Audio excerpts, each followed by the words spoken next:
Assalamualaikum warahmatullahi wabarakatuh. Nama saya Aisyatul Fariha binti Ahmad Zahiruddin, nombor matriks PPB 19038, pelajar daripada Ijazah Sarjana Muda Kewangan Islam semester 4. Dalam video ini saya akan membentangkan dan memberikan penjelasan tentang apa itu wasiat wajibah. Jadi selamat menonton.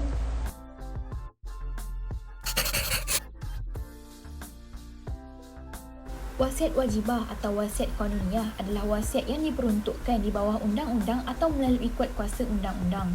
Wasiat wajibah dikuatkuasakan kepada cucu yang terhalang daripada mendapat harta pusaka datuk atau neneknya kerana bapanya meninggal dunia lebih awal atau serentak dengan datuk atau neneknya, serta terdinding oleh bapa atau ibu saudara mereka. Justeru, harta peninggalan diberi kepada mereka dengan kadar dan syarat-syarat tertentu sebagai satu bentuk wasiat dan bukannya sebagai harta pusaka. Konsep wasiat wajibah ini pernah dilontarkan oleh Ibnu Hazmi apabila membincangkan mengenai kebajikan waris yang kematian penghubung mereka terlebih awal. Bagaimanapun, pandangan ini hanya dijadikan sebagai peruntukan undang-undang pada tahun 1946 apabila ia dikodifikasikan di Mesir dan kemudiannya diikuti oleh beberapa negara Islam yang lain seperti Syria 1953, Maghribi 1957, Kuwait 1971, Yaman 1992 dan Tunisia 1957. Perbincangan mengenai wasiat wajibah ini amat penting demi untuk menjaga kebajikan waris keturunan yang ditinggalkan.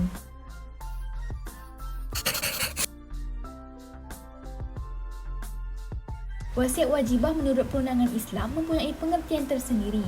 Istilah wasiat wajibah yang dimaksudkan ialah wasiat yang diwajibkan oleh kuasa perundangan terhadap harta pusaka seseorang. Harta wasiat yang diwajibkan itu diberikan kepada waris iaitu cucu yang tidak mendapat pusaka disebabkan terdinding mahjub oleh pihak waris yang lain.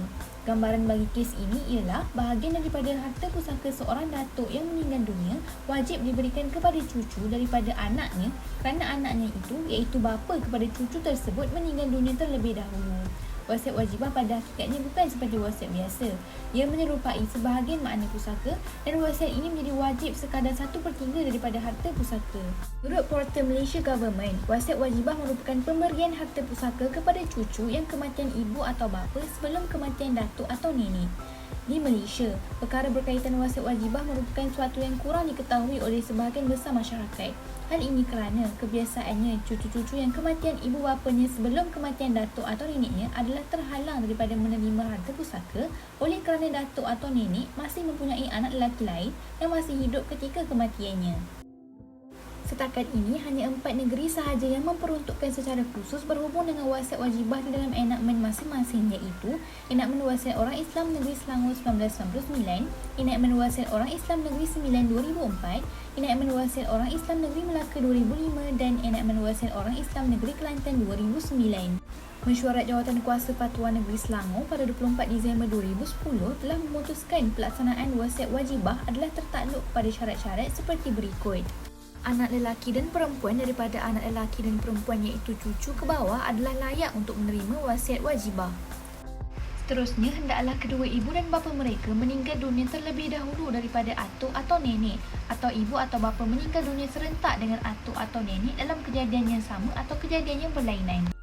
Cucu lelaki dan perempuan bukan merupakan waris kepada harta pusaka datuk. Sekiranya mereka merupakan waris ke atas harta pusaka secara fardu atau taksib, maka mereka tidak layak untuk mendapat wasiat wajibah walaupun bahagiannya sedikit berbanding wasiat wajibah. Seterusnya, sekiranya anak lelaki atau anak perempuan berlainan agama dengan ibu atau bapa atau terlibat dengan pembunuhan ibu atau bapa, maka dia tidak berhak mendapat wasiat wajibah daripada harta pusaka datuknya.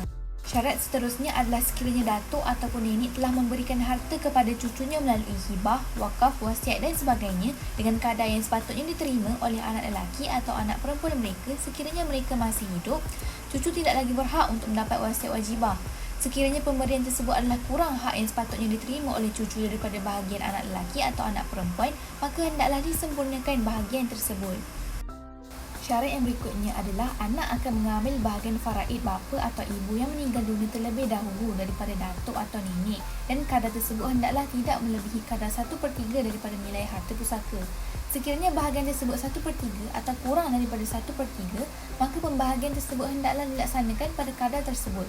Sekiranya bahagian tersebut melebihi 1/3, maka hendaklah dikurangkan pada kadar 1/3, melainkan setelah mendapat persetujuan ahli-ahli waris yang lainnya. Syarat selanjutnya, pembahagian wasiat wajibah boleh dilaksanakan setelah didahulukan urusan berkaitan mayat, wasiat ikhtiariyah dan hutang piutang. Dan yang terakhir adalah pembahagian wasiat wajibah kepada cucu-cucu yang berhak adalah berdasarkan kepada prinsip faraid, iaitu seorang anak lelaki menerima bahagian-bahagian orang perempuan. Jadi, di mana permohonan wasiat wajibah boleh dibuat? Permohonan wasiat wajibah adalah melalui Mahkamah Tinggi Syariah negeri masing-masing. Berikut merupakan contoh situasi yang dibolehkan wasiat wajibah. Encik Abu mempunyai 2 orang anak lelaki yang bernama Ahmad dan juga Amin. Ahmad mempunyai seorang anak lelaki iaitu bernama Akil yang merupakan cucu kepada Encik Abu. Di sini, Ahmad meninggal dunia terlebih dahulu sebelum Encik Abu meninggal dunia. Setelah Encik Abu meninggal dunia, seluruh hartanya diterima oleh Amin, sedangkan Akil tidak mendapat apa-apa bahagian kerana didinding oleh Amin. Oleh itu, untuk berlaku adil kepada Akil, maka wasiat wajibah diberikan kepadanya.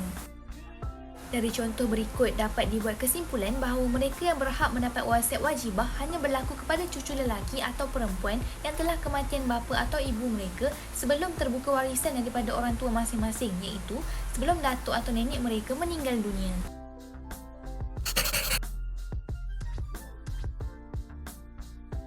Di Malaysia, terdapat 14 buah negeri yang mempunyai kuasa eksekutif dalam menentukan undang-undang mengenai hal ehwal agama Islam yang diketuai oleh Raja atau Tuanku Sultan. Dengan kuasa eksekutif tersebut, masing-masing negeri berhak untuk mengubal undang-undang mengenai hal ehwal agama Islam dan kesannya telah menyebabkan berlakunya ketidakseragaman dalam memutuskan fatwa dan pengubalan undang-undang dalam sesuatu isu di antara negeri-negeri. Oleh itu, antara yang diperselisihkan antara negeri-negeri adalah berkaitan dengan isu wasiat wajibah, di mana ada negeri yang memperuntukkan enakmen khusus mengenai wasiat wajibah. Terdapat juga negeri yang mengeluarkan fatwa yang berbeza dengan negeri yang lain. Dan terdapat juga negeri yang tidak mengeluarkan apa-apa fatwa mengenai isu tersebut. Ini telah menyebabkan konflik berlaku dalam pentadbiran undang-undang syarak dan menyebabkan kekeliruan dalam masyarakat. Ini kerana antara objektif terbesar undang-undang dilaksanakan adalah untuk menyelesaikan masalah dan menjamin keadilan yang sama rata kepada semua pihak sebagaimana yang ditegaskan oleh Ibnu Ashur 2009. Justeru, apabila berlaku tidak saksama penguatkuasaan undang-undang kepada para waris khususnya dan antara penduduk sebuah negeri dengan negeri yang lain, maka ia tidak mencapai objektif keadilan yang dituntut dalam Islam. Ia juga adalah tidak selari dengan tadbir urus yang baik. Justeru, usaha untuk penyelarasan ini adalah amat mustahak.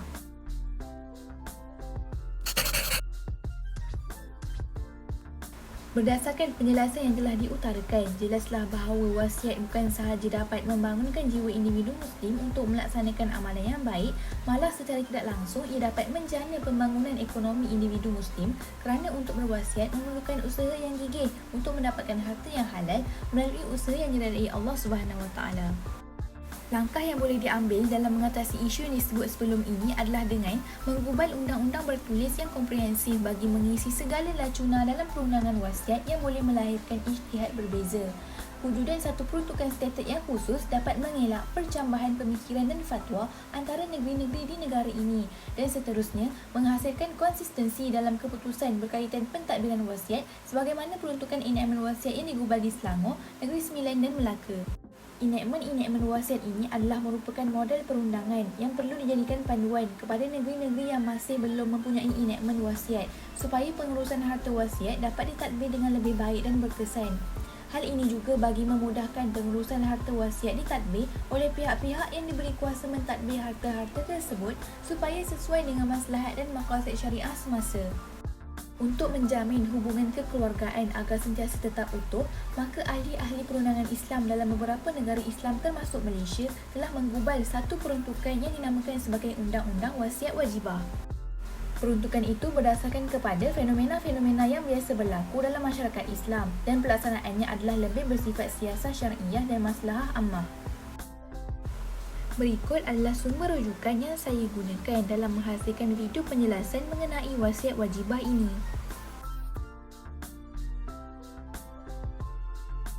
Jadi, terima kasih kerana menonton.